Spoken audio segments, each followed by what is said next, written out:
Hello friends, in this lecture we are going to discuss symmetry operations. Symmetry operation means an action of rotation or reflection or both in a molecule through which we get indistinguishable or equivalent orientation of molecule is called symmetry operation. तो हमें जानना होगा indistinguishable या equivalent orientation क्या होता है। Water molecule के ए orientation को ध्यान से देखिए और बी को देखिए। ये ए और बी एक जैसे हैं, लेकिन ए बिल्कुल एक जैसे नहीं हैं। इनमें कुछ डिफरेंस है कि लेफ्ट और राइट हाइड्रोजन चेंज हो गई हैं, इसलिए हम इसे इनडिस्टिंग्विशेबल या इक्विवेलेंट ओरिएंटेशन कहते हैं, जबकि ए और सी आइडेंटिकल orientation कहलाते हैं। As we can see that in A and C orientation, red and blue hydrogen has their own space. It means they are identical. So in symmetry elements there are 5 symmetry elements, out of which first one is identity, means simplest symmetry element, and it corresponds to operation of doing nothing to the object or molecule. इसमें आपको कुछ भी नहीं करना होता, उसे as it is leave करना होता। Next, every object has identity element and an object with only identity is called asymmetric object or asymmetric molecule। तो ये था identity element के बारे में। Next हम देखते हैं इसका एग्जाम्पल ब्रोमोक्लोरोफ्लोरोमीथेन। कार्बन से 4 डिफरेंट एलिमेंट्स के एटम जुड़े हुए हैं और इसको अगर आप एज सच रहने देंगे तो आपको आइडेंटिकल ओरिएंटेशन मिलता है, लेकिन इसमें all symmetry elements are absent. इसमें proper, improper, centre, proper axis and center of inversion, plane of symmetry, all are absent. So that's why it is asymmetric molecule. Next element is symmetry element is proper axis or rotational axis of symmetry. It is represented by Cn. N stands for fold, means how many times same indistinguishable configuration you get. This is water molecule. You can see that one axis passing through oxygen and both hydrogen 1 and 2 are around it. If you rotate the molecule around this axis by 180 degree, you will get indistinguishable configuration, and next again after 180 you will get identical configuration. So you can see that first operation C21 operation gives you indistinguishable configuration, whereas C22 operation gives you identical orientation. It means C22 is identity. You are getting identity means you are getting identical orientation. Ammonia molecule, there is one C3 axis you can imagine passing through nitrogen, and if you rotate the molecule by 120 degree, you will find that hydrogen 1, 2, 3 are changing their position and you are getting indistinguishable orientation. And again, if you rotate the molecule around this axis by 120 degree, again you will give orientation C, and this orientation C also is indistinguishable, and you can notice that hydrogen 1, 2, 3 have changed their positions. So A, B, C are indistinguishable orientation, and on rotation by 120 degree again you will get identical orientation like A, means A and D are identical orientation. It means C31 and C32 operation gives you indistinguishable orientation, whereas C33 gives you identity, means you are getting identical orientation like A. A and D are identical orientation. Next example is boron trifluoride. It is a triangular planar molecule, and boron has 3 fluorine atom at 120-degree bond angle. These are represented by F1, F2 and F3, and we can imagine easily C2 and C3 axis in this molecule. Like you can see, one C2 axis is passing through F1 and boron, next one from F2 and boron, next 3 is from F3 and boron. And if you rotate the molecule around this axis, you will get indistinguishable configuration. Any one axis, if you rotate around any one axis, and if you imagine the molecule in the perpendicular plane, like in the right side, you can see that now molecule not in the plane, it is perpendicular to the plane. And now you can imagine C3 axis. If you rotate the molecule around this axis by 120 degree, you will get indistinguishable configuration 2 times, and this axis is called principal axis, because axis which has many fold is called principal axis. And methane, in case of methane, you can imagine C3 axis as well as C2 axis. First we are going to see C3 axis. It will pass from hydrogen and carbon atom. So any one hydrogen and carbon atom, so you will find ultimately 4 C3 axis.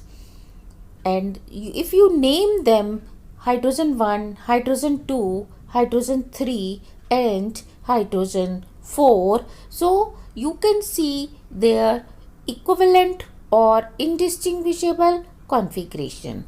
This one C3 is passing from H1 and C. If you rotate the molecule around this axis, H1 and carbon will remain unchanged, whereas H2, H3, H4 will change their configuration. Similarly, this is next C3 passing through H2 and carbon atom. So if you rotate the molecule, you will see that hydrogen 2 and carbon will remain unchanged, other atoms will change their position. Similarly, third C3 passing through H3 and carbon atom, and in next C3 you will see that it is passing through H4 and carbon atom. And if you rotate the molecule, this fourth C3, then carbon and hydrogen 4 will remain unchanged, and rest hydrogen atom will change their position. And now to imagine C2 axis, you have to see the molecule like this. 2 hydrogen atom at one diagonal of the cube, and rest 2 hydrogen atom opposite diagonal of the cube.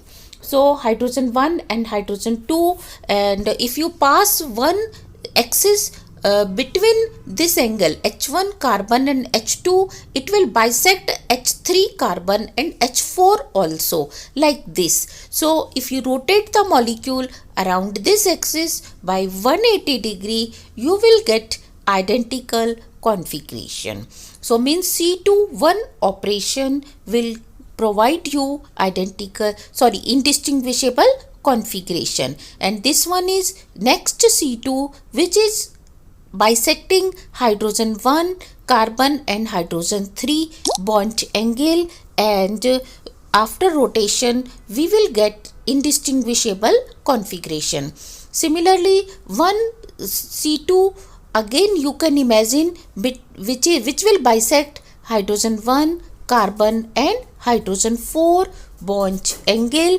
and on rotation around this axis will also produce indistinguishable configuration. So likewise in methane there are 4 C3 axis and 3 C2 axis.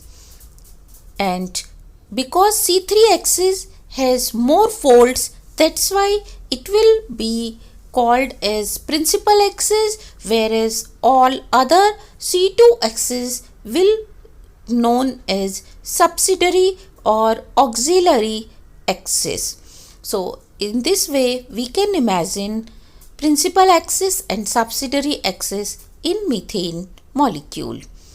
Next example is ethene is a planar molecule, and in this planar molecule carbon 1 and carbon 2, one axis is passing through carbon 1 and carbon 2. This is called C2 axis, and on rotation around this axis you will find indistinguishable configuration. One more C2 axis you can imagine perpendicular to this C2. So this rotation around this axis will also produce indistinguishable configuration, and one more axis above the plane, means perpendicular to the plane, you can imagine, which will also give you indistinguishable configuration like this. If you imagine the molecule perpendicular to the plane, then you will find that next C2 is in the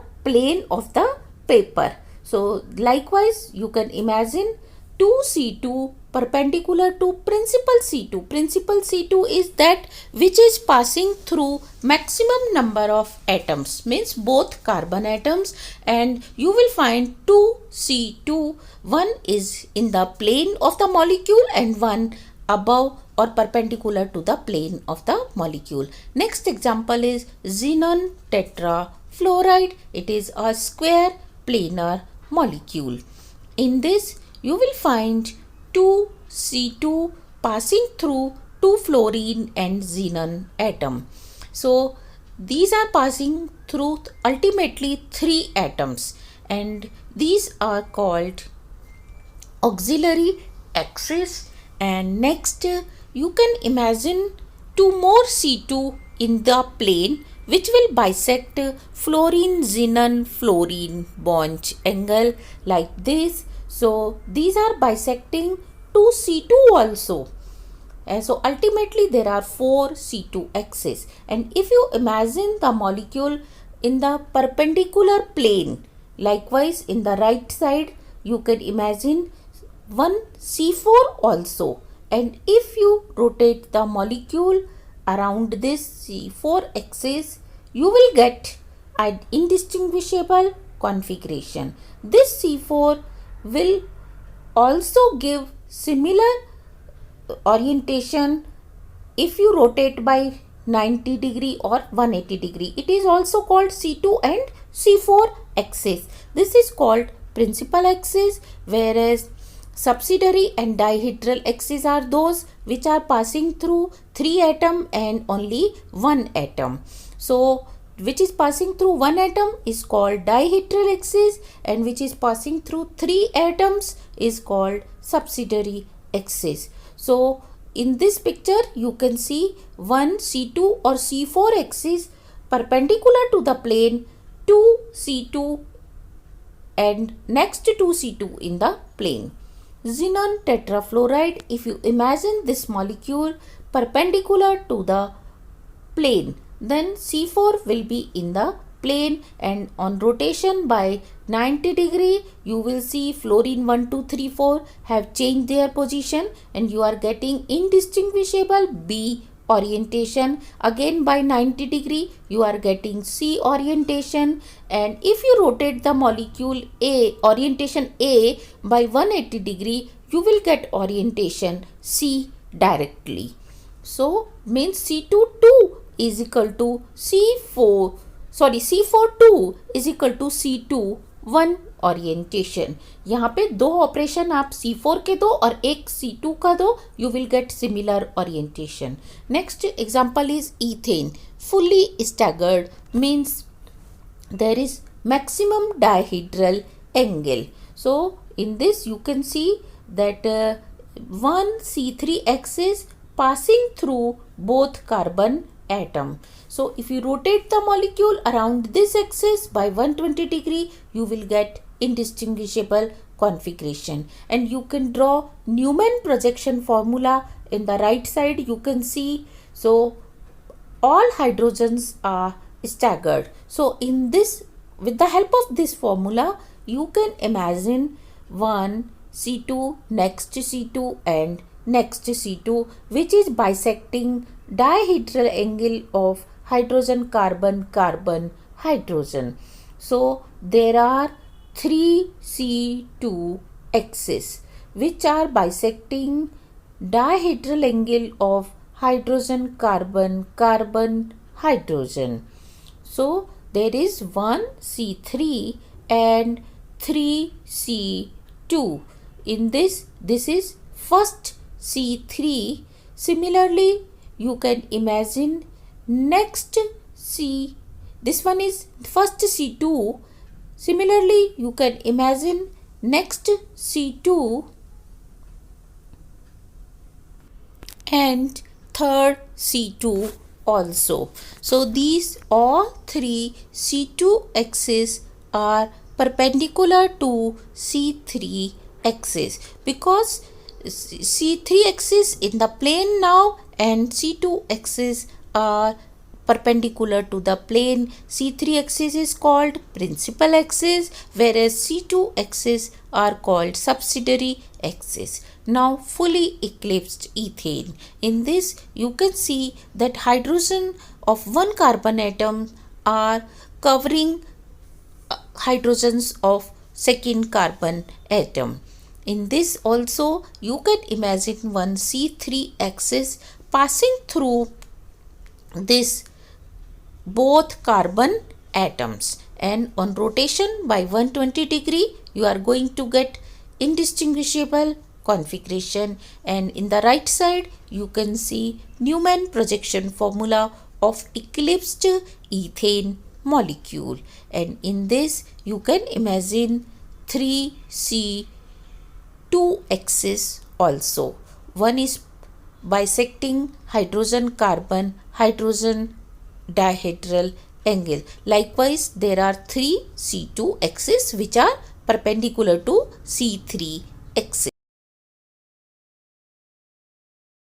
Next example is benzene. It is a hexagonal planar molecule, and in this, if you imagine in a plane, if you imagine the molecule in a plane, you can find out 3 C2 axes which are passing through 2 carbon and 2 hydrogen atom. Each one is passing through 2 carbon and 2 hydrogen atom. Other than this, you can imagine 3 more C2 axes which are bisecting carbon-carbon bond. So these are green colored, and one you can imagine perpendicular to the plane, that one will be C6 axis. So likewise, if you imagine the molecule in perpendicular plane, as you can see in the right side of the diagram, so C6 axis will pass through between all carbon atoms or through center of the molecule, and it will be in the plane when molecular is out of plane, means perpendicular to the plane. So in this you can see C2 axis and C6 axis.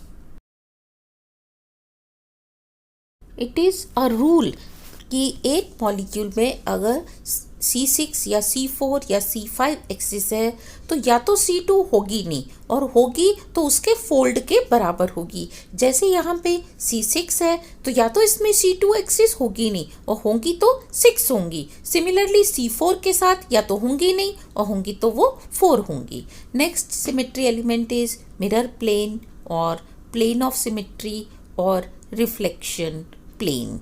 ये भी क्या होते हैं, एक imaginary plane होते हैं.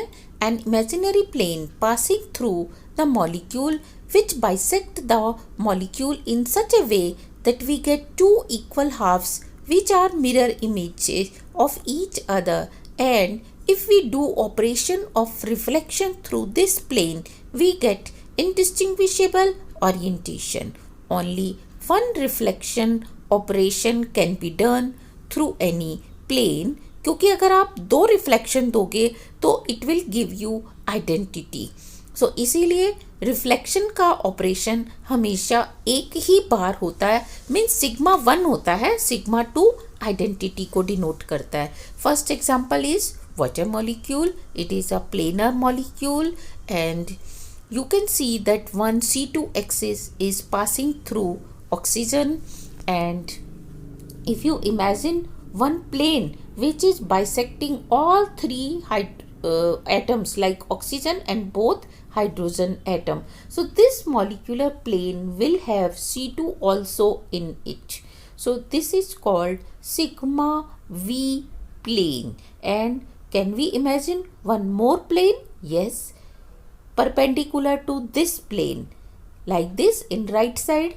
This is also called sigma V plane. So this molecule has two sigma V planes.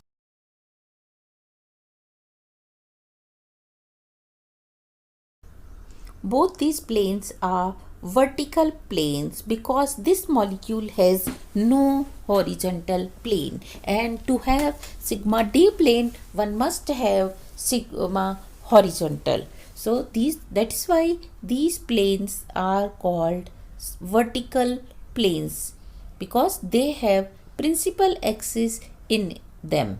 उनके अंदर ही principal axis जा रही है. This is another example, ammonia molecule. In this you have seen already one C3 axis passing through nitrogen atom. So now we will imagine how many vertical planes are there. One plane will pass through one hydrogen and nitrogen, means it will remain unchanged.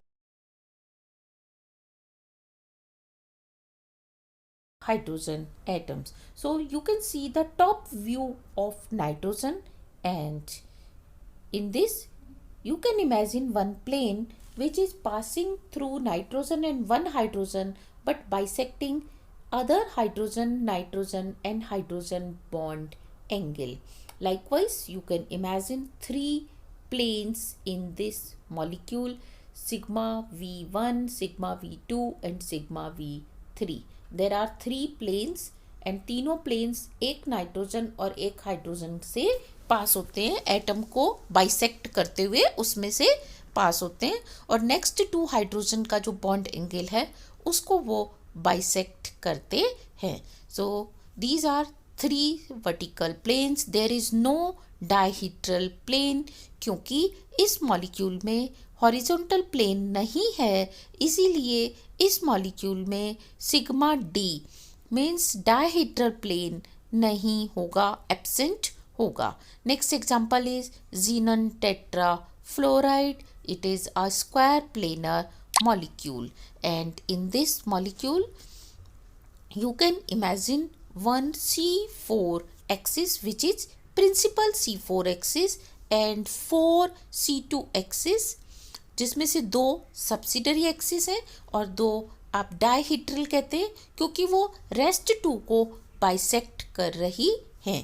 तो इसमें हम imagine करेंगे कि जो sigma we plane है और जो sigma D plane है, और देखिए एक बात और, जब C4 प्रिंसिपल एक्सिस होगी जिसमें 4 क्या है, इवन नंबर है, तो इसके जो वर्टिकल प्लेन्स हैं वो हाफ वर्टिकल होंगे और हाफ डायहीड्रल प्लेन्स होंगे.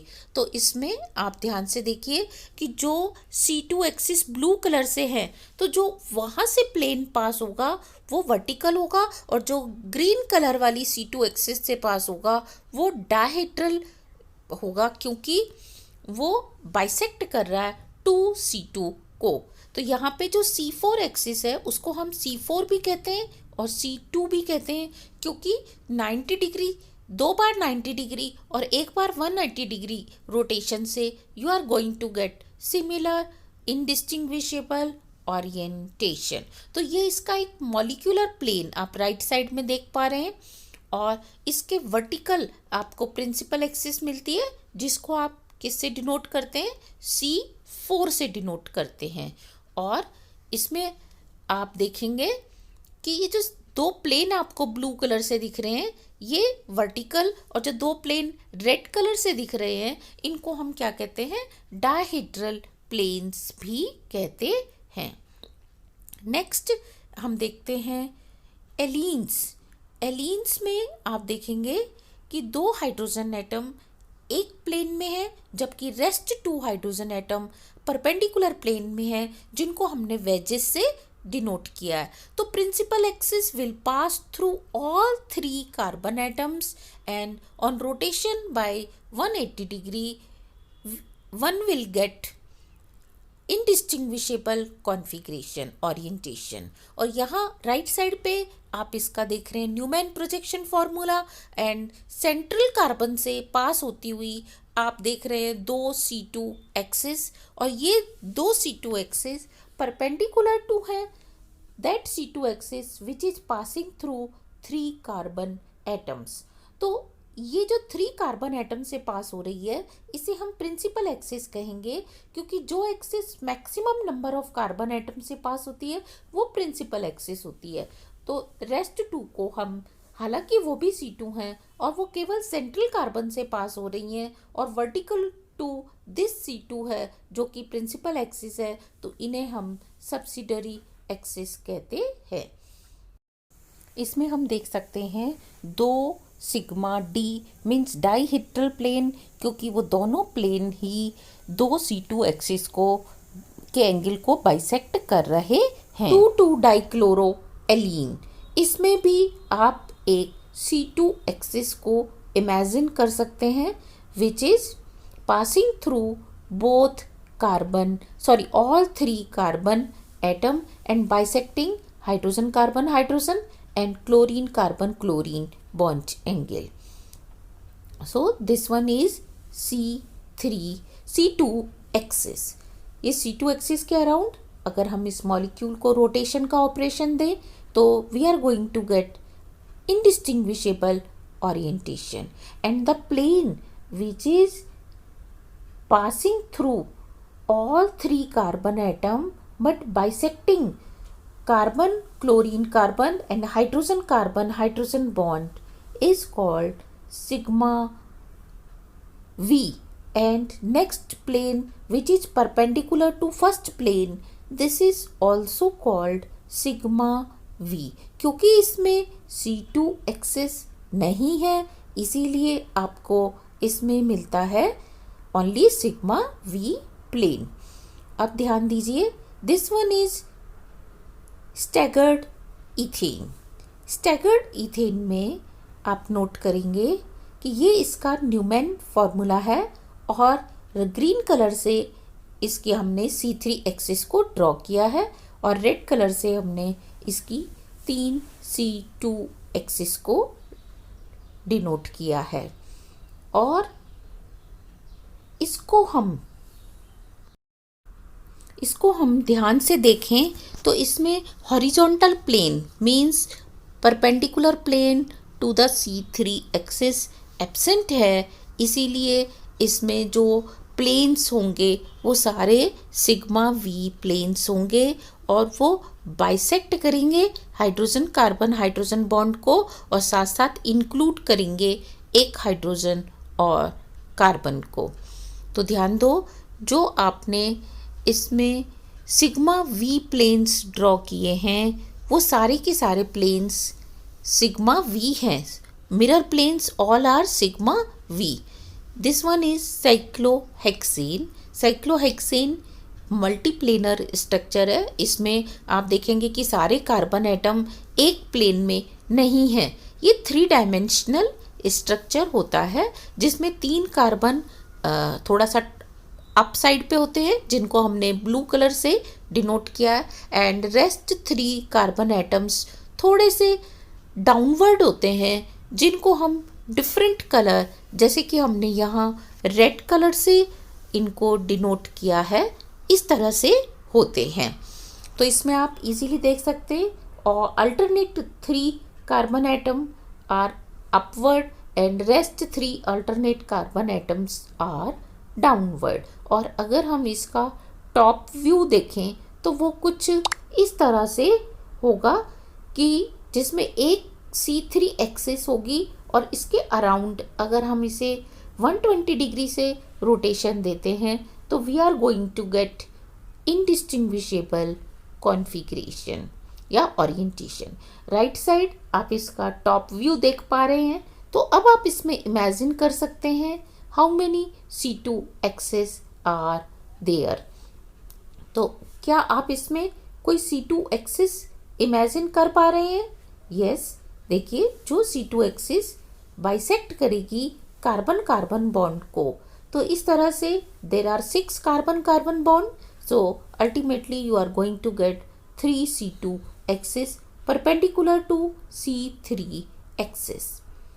इस तरह से ये लेफ्ट साइड पे C3 एक्सिस है जबकि राइट साइड पे 3 C2 एक्सिस हैं। और हम जानते हैं अगर C3 एक्सिस है तो या तो C2 एक्सिस होगी ही नहीं, और अगर होगी तो कितनी होगी? 3 होंगी। तो यहाँ पे हमने देखा कि 3 C2 एक्सिस हैं, लेकिन इसमें 3 प्लेन्स होंगे जिन्हें हम डाइहेड्रल प्लेन्स बोलेंगे, जो कि ग्रीन कलर से हैं और ये बाइसेक्ट कर रहे हैं 2 C2 को, इसीलिए हम इन्हें डाइहेड्रल प्लेन्स कहते हैं। Next symmetry element is centre of inversion. What is centre of inversion? A point in the molecule from which similar atoms are arranged at equal distance in all directions.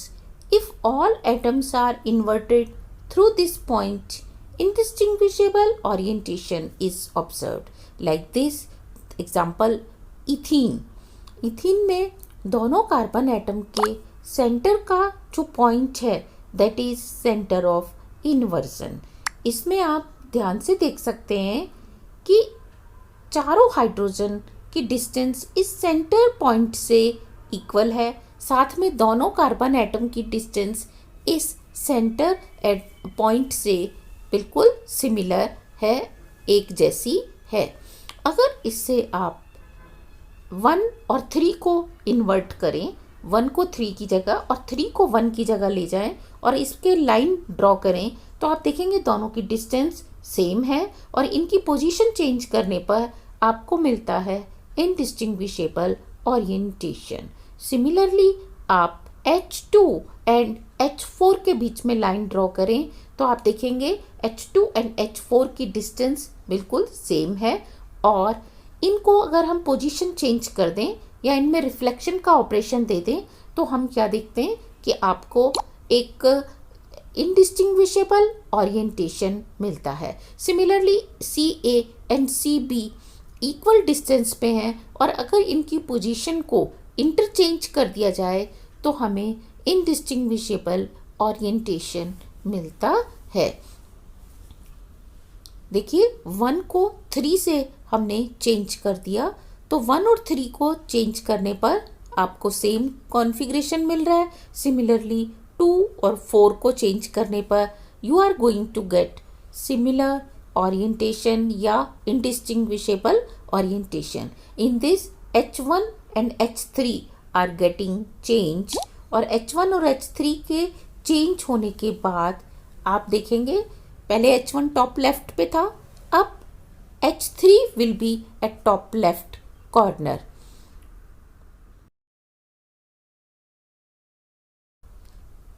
और आप देख रहे हैं H1 ने H3 की जगह ले ली है, मीन्स बॉटम राइट कॉर्नर पे, और मॉलिक्यूल का ओरिएंटेशन इंडिस्टिंग्विशेबल मिलता है।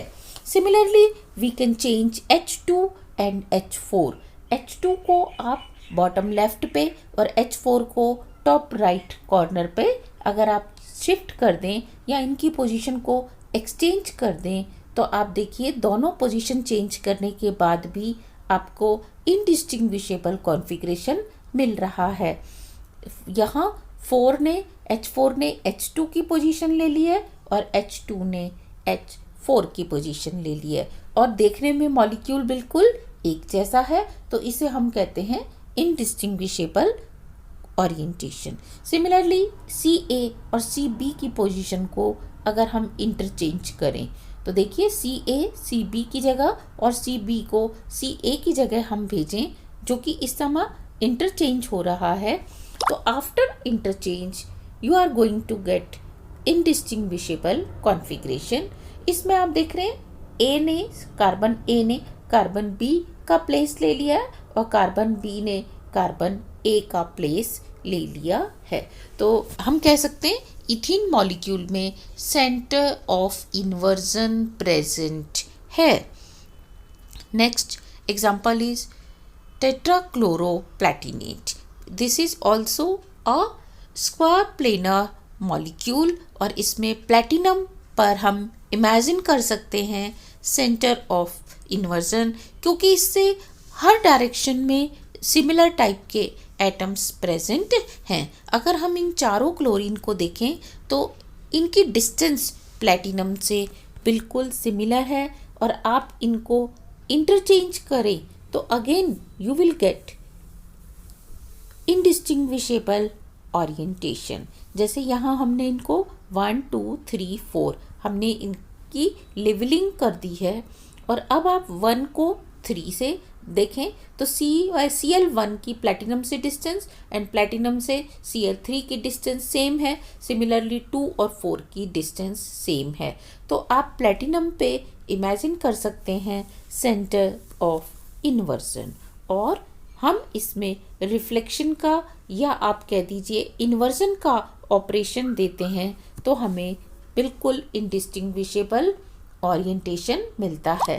तो यहाँ देखिए C1 Cl1 Cl3 और Cl2 Cl4 के बीच की डिस्टेंस आइडेंटिकल होने से आप यहाँ पे इन्वर्जन का ऑपरेशन दे सकते हैं. Here Cl3 and Cl1 have changed their position. They have exchanged, but you are getting indistinguishable configuration. Next, if Cl2 and Cl4 exchange their position, again you will get indistinguishable configuration और orientation. तो आप देखिए next diagram में yes Cl4 ऊपर और Cl2 को आप नीचे देख पा रहे हैं, तो इट मीन्स इन्होंने अपनी पोजीशन एक्सचेंज कर ली है but they are indistinguishable configuration को बिलोंग करते हैं. नेक्स्ट कार्बन डाइऑक्साइड में हम देखते हैं सेंटर ऑफ इन्वर्जन प्रेजेंट है. This is another example of centrosymmetric molecule, क्योंकि जिसमें सेंटर ऑफ इन्वर्जन होता है उसे हम सेंट्रोसिमेट्रिक कहते हैं. ये कार्बन डाइऑक्साइड के बाद आप देख रहे हैं ट्रांस 1,2 डाइक्लोरोइथीन, इसमें भी सेंटर पे सेंटर ऑफ इन्वर्जन प्रेजेंट है. नेक्स्ट एग्जांपल इज ट्रांस 1,2 डाइफ्लोरो डाइएजीन, इसमें भी आप देख रहे हैं सेंटर ऑफ इन्वर्जन है. इससे दोनों नाइट्रोजन और दोनों फ्लोरीन की डिस्टेंस सेम है. Next example is ethane. Fully staggered ethane में भी तीनों हाइड्रोजन एक कार्बन के जितनी डिस्टेंस पे हैं सेंटर से उतनी ही डिस्टेंस पे दूसरी कार्बन के तीनों हाइड्रोजन हैं. Next example is staggered ferrocene. इसमें भी आप देखेंगे आयन के ऊपर सेंटर ऑफ इन्वर्जन प्रेजेंट है. इससे टॉप रिंग के 5 कार्बन की डिस्टेंस इक्वल है बॉटम रिंग के 5 कार्बन के एटम्स की. Next example is tartaric acid, mesotartaric acid and benzene and cyclohexane and sulphur hexafluoride. All these molecules have center of inversion, जिससे आप देखेंगे सारे एटम्स की डिस्टेंस सेम है. The element is improper axis, an imaginary axis passing through center of molecule about which operation of rotation by 360 divided by n and reflection through a plane perpendicular to that axis leaves indistinguishable orientation is called improper axis. इसमें हम दो operation देते हैं, एक 360 divide by n और दूसरा reflection का। Irrespective आप कोई सा भी ऑपरेशन पहले या बाद में कर सकते हैं। जैसे इसको हम रिप्रेजेंट करते हैं एस एन से, which is equal to C N sigma H, where n is greater than 2, क्योंकि अगर n की वैल्यू 1 होगी तो that will represent sigma H operation, और अगर s की वैल्यू 2 होगी तो that will represent I operation. तो इसीलिए एस एन में एस एन की वैल्यू ग्रेटर देन 2 मीन्स 3, 4, 5 कुछ भी हो सकती है, लेकिन वो 1 या 2 बिल्कुल भी नहीं होगी। इसका एग्जाम्पल हम देखते हैं मीथेन। मीथेन में 2 हाइड्रोजन प्लेन में और 2 हाइड्रोजन प्लेन के आउटसाइड हैं, 1 above the plane 1 below the plane, जिनको हमने 1, 2, 3, 4 रेस्पेक्टिवली रिप्रेजेंट किया है। अब इसमें हम देखते हैं इम्प्रॉपर एक्सिस जो कि कार्बन से के एटम से पास होगी। अब ये इस इम्प्रॉपर एक्सिस को हम S4 से डिनोट करेंगे, क्योंकि अगर आप इसको देखो जो कार्बन से पास हो रही है वो C4 है और हम इसको 90 डिग्री से रोटेट करते हैं, तो इनकी पोजीशन जो 1 हाइड्रोजन प्लेन के आउटसाइड है वो प्लेन में आ जाएगा और दूसरा एटम प्लेन से जो प्लेन में है वो प्लेन से आउटसाइड और प्लेन से आउटसाइड वाले प्लेन में आ जाएंगे। और अब अगर हम इसे सिग्मा एच से ऑपरेशन दें तो हमें कैसा ओरिएंटेशन मिलता है, सेम वैसा जैसे कि पहले वाले ए ओरिएंटेशन में है, बस हाइड्रोजन के नंबर चेंज हो जाते हैं।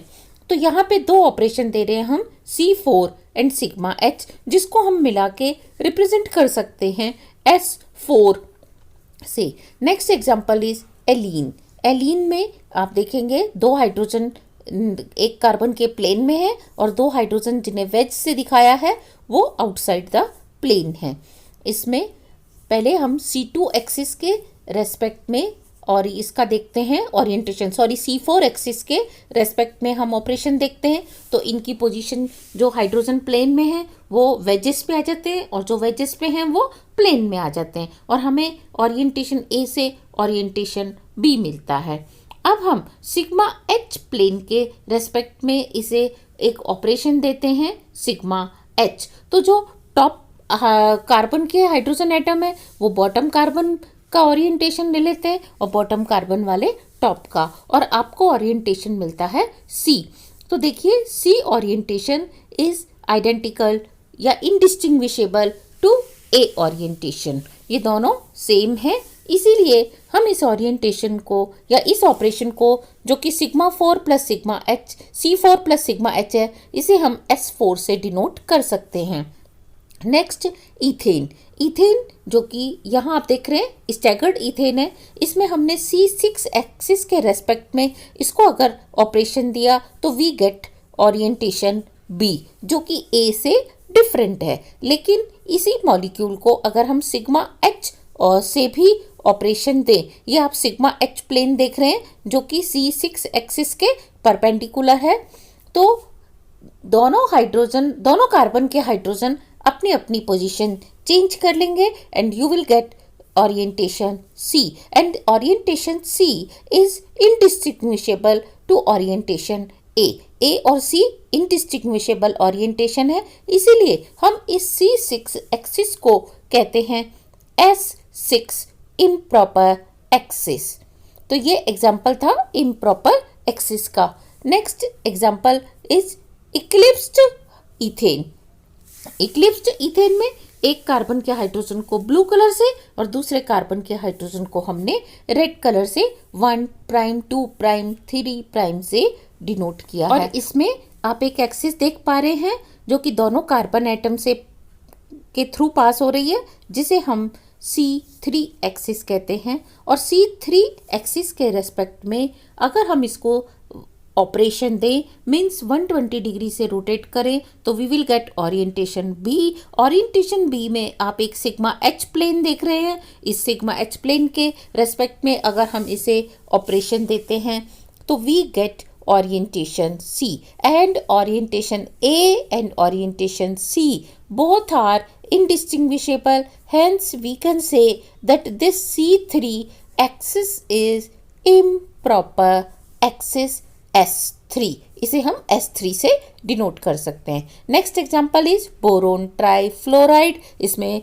बोरोन से 3 फ्लोरीन एटम 1, 2, 3 अटैच्ड हैं. मॉलिक्यूल का स्ट्रक्चर ट्रायंगुलर प्लेनर स्ट्रक्चर है. इसमें एक एक्सिस C3 पास हो रही है बोरोन से और इसमें आप 120 डिग्री से इसे रोटेट करते हैं, यानी कि आप इसको ऑपरेशन देते हैं, तो you will get orientation B.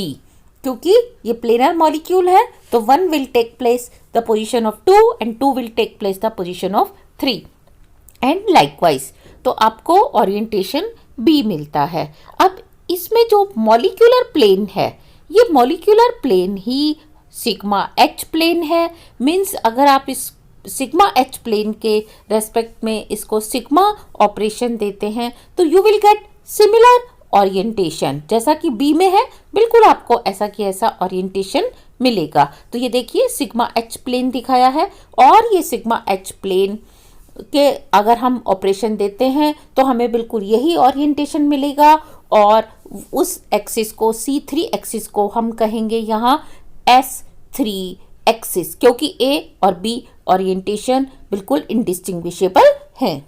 Friends, this was all about symmetry operations. इस लेक्चर में हमने आइडेंटिटी ऑपरेशन, प्रॉपर एक्सिस के रेस्पेक्ट में ओरिएंटेशन, प्लेन ऑफ सिमेट्री के रेस्पेक्ट में और ऑपरेशंस, साथ में हमने improper and centre of inversion के ऑपरेशंस को समझने की कोशिश की है. If you have any doubt please right in my comment section. Thank you very much. Thank you. All the very, very best.